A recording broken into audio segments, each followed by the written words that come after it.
Hey horror fans, once again it's the Horror Miser Monty G, and today we're going to be reviewing the movie Insidious The Last Key. Now, Insidious The Last Key is a 2018 American supernatural horror film. It was directed by Adam Robitree, written by Lee Winnell. He was the guy that created Saw. This is the fourth installment of the Insidious franchises, and actually in the second film chronologically wise.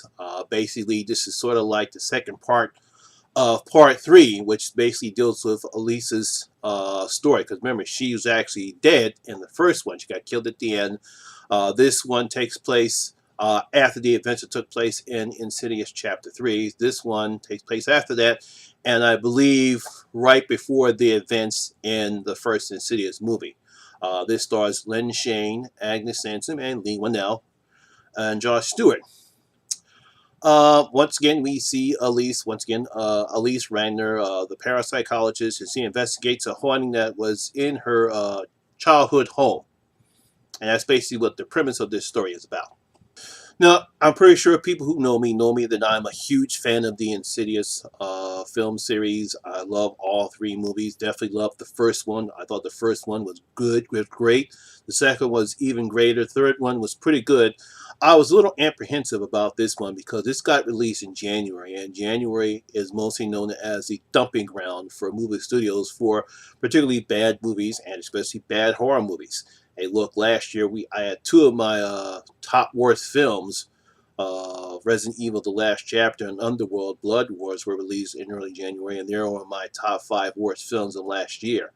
So I was pretty apprehensive that the fact that this got released in January, and I was like, oh no, this is not good. This means there could be something wrong with the film. But I have faith in Lee Winnell, I have faith in James Wan, and I have faith in his franchises. So let's go on ahead and let's talk about Insidious: The Last Key. Now, the film, we get a prequel or a prologue, very long prologue that deals in more of Elisa's backstory or basically her childhood. We find out that she did not have a very good childhood when she was a little girl.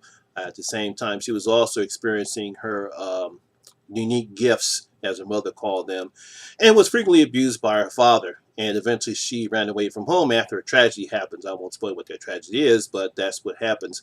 And then we pick up Elise several years later, particularly I think it's 2010 is where this film takes place. And she just had her adventures with the teenager Quinn in the previous film. And she is summoned back to her childhood home when a person who bought the house is also having the same problems. He's being haunted by ghosts. So Elise, along with Specs and I think Tucker, the two other guys of her partner, I think the guy's name is Tucker, one is Specs. She takes them all along and they go on ahead to find out what's going on with her childhood home. And that's basically what the premise of this movie is about.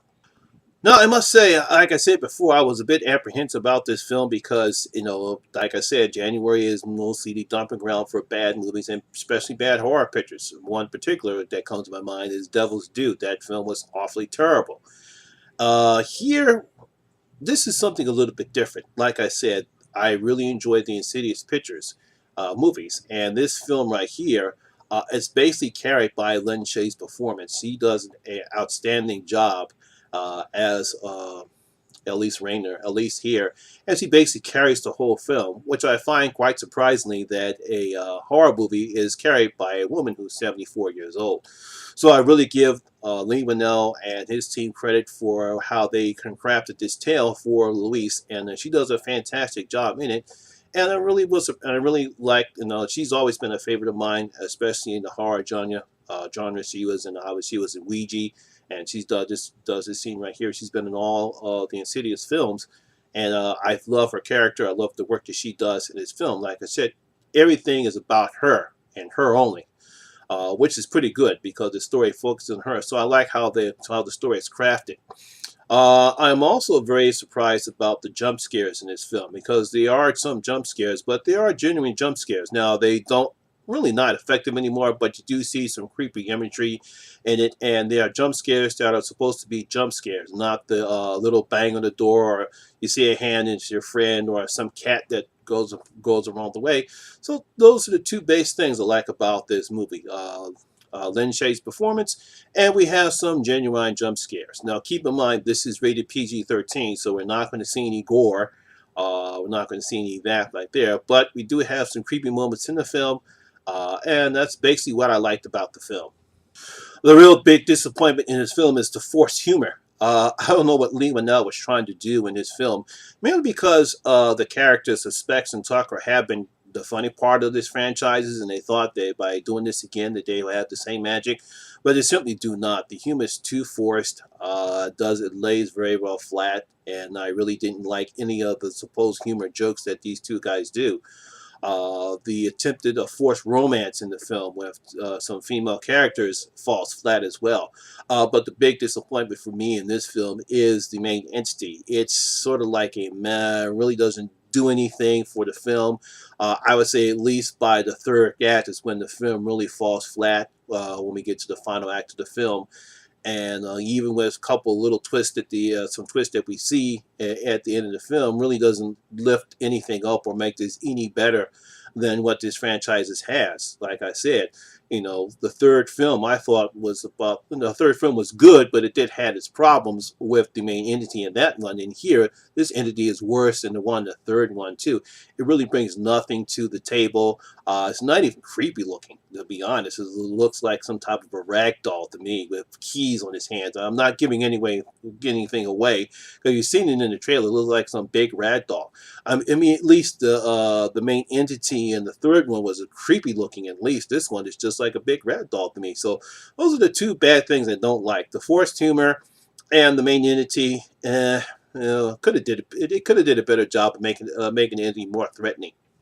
So overall, like I said, this is not a bad film. Like I've seen before, this is not a bad film, so it's pretty good.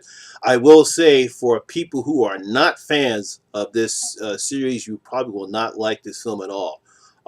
People like myself who are fans of the film series, they probably have the same feeling I have. It's like, wow, that was pretty good acting and pretty good storyline, but the film falls flat in the third act, and the main entity is not good at all, and the forced humor just falls flat too. It was very difficult for me to come up with a ranking of this movie, but the Horror Miser opens up his vault, and he's going to give Insidious The Last Key 2.5 of my gold coins out of my 5 gold coins. 2.5 out of my 5 gold coins. That's what I'm going to give Insidious The Last Key. I'll just say this like I said in my Stardust reaction video.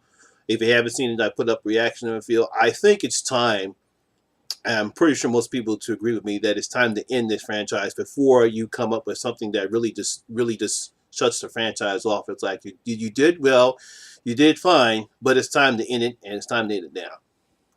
So, my horror fans, what do you think about Insidious The Last Key? Have you seen it? Do you think this is a great entry into this Insidious film franchise? Or are you just like me and think that it's time for it to end and you didn't enjoy it at all, or you're not a fan at all and you don't like this and you don't like it at all? Leave your comments down in your comment section below and tell me what you thought about Insidious The Last Key. Well, that's my video for today. I hope you guys enjoyed it, and if you did, please give it a thumbs up. Really helps me out a lot. And once again, if this is your first time here, and if this is your first time here, please hit that subscribe button and ring that notification bell. That way, you can become part of the horror experience with me, the Horror Miser Monty G. And as always, all my social media links will be down at the description below as well. I'm working on 2 other videos right now. I believe I'm going to be putting up a video of Escape from Cannibal Farm. I saw that last night. I'll try to have it up by tonight. And then I probably will review the movie Dawn of the Dead Bloodlines. I'll probably have that up maybe by tomorrow. So that's basically my videos for the next couple of days. And I'm going to be working on my first rant video about the so-called Krampus imitation ripoff films that I saw throughout the Christmas weekend. So I'll probably have that video up as well. So that's basically what I'm working on for my latest videos. Once again, my name is Lamont Smith, better known as the Horror Miser Monty G, and always remember, horror rules.